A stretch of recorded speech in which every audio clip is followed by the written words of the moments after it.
হুজুর সৌদি আরব থেকে হজ ব্রত পালন করে সরাসরি আপনাদের সাথে দেখা, দয়া করে কোনো টেনশন করবেন না।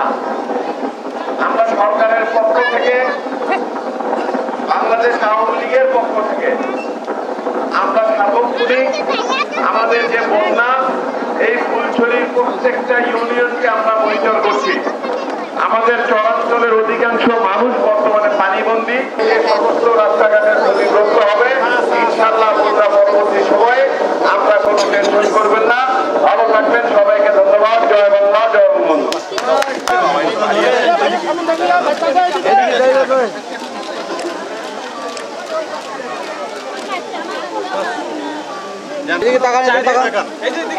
এদিকে এদিক করেন।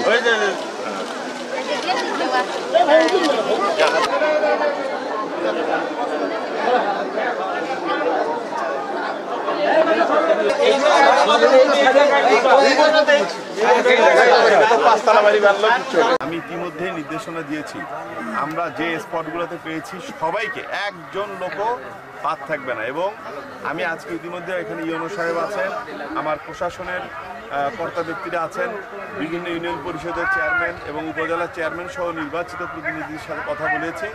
আমরা সার্বক্ষণিক মনিটর করব প্রত্যেকটা ইউনিয়নে যে সমস্ত অঞ্চলে ত্রাণ দরকার, দ্রুত যত ত্রাণ লাগে আমরা পর্যাপ্ত ত্রাণের ব্যবস্থা করে ওই অঞ্চলে ত্রাণ পৌঁছে দেওয়ার আমরা ব্যবস্থা করব ইনশাল্লাহ।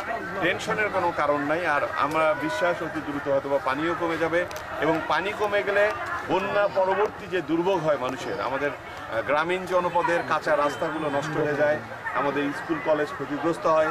এই চরাঞ্চলের মানুষের এবং বন্যা কবলিত এলাকার মানুষের দুঃখ দুর্দশা লাঘবের জন্য এবং বন্যা পরবর্তী যত ধরনের পুনর্বাসনের জন্য আমরা আন্তরিক রয়েছি, সচেষ্ট রয়েছি। মাননীয় প্রধানমন্ত্রীর পক্ষ থেকে নির্দেশনা রয়েছে সার্বক্ষণিক এই বন্যা কবলিত অঞ্চলের মানুষের পাশে দাঁড়ানোর জন্য, এবং আমরা সর্বদা সচেষ্ট। ইনশাল্লাহ এই ফুলছড়ির মানুষ, সাগাটার মানুষ, শতভাগ মানুষ প্রায় নৌকা মার্কায় ভোট দিয়েছে।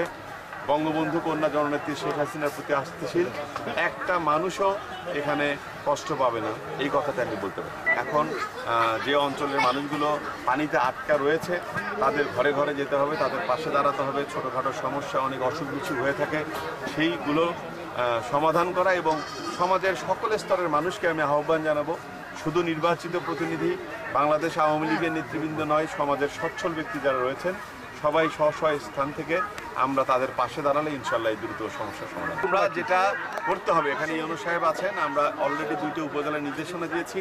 বন্যার সাথে সাথে বন্যা পরবর্তী যে ক্ষয়ক্ষতি, সেটা কৃষিক্ষেত্রে, আমাদের রাস্তাঘাট, ব্রিজ কালভার্ট, যতগুলো সেক্টর রয়েছে যে ক্ষয়ক্ষতি হবে, এগুলো আমরা দ্রুত নিরূপণ করে ইনশাল্লাহ আমাদের সেই সক্ষমতা রয়েছে, আমরা সব ধরনের ক্ষয়ক্ষতি পুষিয়ে দিয়ে আবারও মানুষের জীবনযাত্রাকে স্বাভাবিক করতে পারব।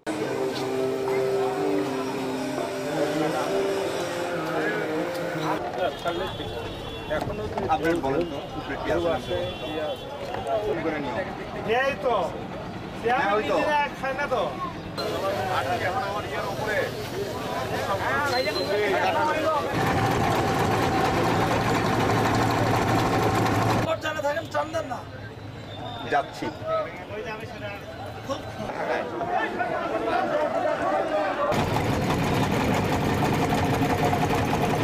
প্রধানমন্ত্রী আমাদের নির্দেশনা দিয়েছেন, আমরা এই ফুলছড়ি উপজেলা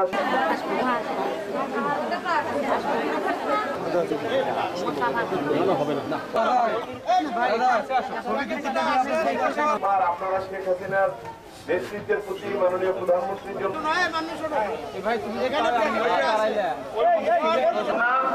এই ফুলছড়ির প্রত্যেকটা ইউনিয়নকে আমরা ভূমিকা থাকে আমাদের সরকারের পক্ষ থেকে কৃতজ্ঞতা থাকবে। আমি পবিত্র হজ